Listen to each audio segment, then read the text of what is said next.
بسم اللہ الرحمن الرحیم۔ سائم ہومیوپیتھک کلینک کھنہ پور راولپنڈی سے آپ کی خدمت میں حاضر ہوں۔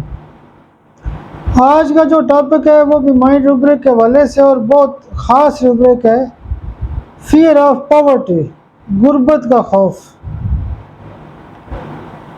لوگ باتوں کے اندر بتاتے ہیں کہ ڈاکٹر صاحب بڑا مسئلہ ہے، آج کل بل زیادہ آ رہے ہیں، تنخواہ کم ہے، اخراجات بہت زیادہ ہیں، اور وہ باتوں میں ذکر کرتے ہیں، پریشان ہوتے ہیں، ان کے آنسو نکل آتے ہیں۔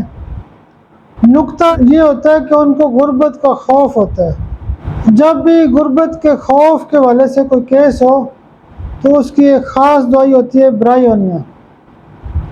برائیونیا ہائی ڈوز میں ایک آدھ دے سکتے ہیں، اس کے علاوہ 200 پاور میں ایک ڈوز روزانہ اگر آپ کھاتے ہیں تو آپ کے ذہن سے یہ بات نکل جائے گی کہ مجھے غربت کا خوف ہے، بلکہ آپ کے اندر ہمت طاقت پیدا ہوگی، جس سے باقی لوگ ہوتے ہیں، عام لوگ بھی مقابلہ کرتے ہیں حالات کا، تو اور جو باقی مسائل ہوتے ہیں، یعنی طبیعت کی جو خرابی ہوتی ہے، بیماری ہوتی ہے، تمام قسم کے مسائل ٹھیک ہوتے ہیں۔ بہت شکریہ، بہت شکریہ، بہت شکریہ۔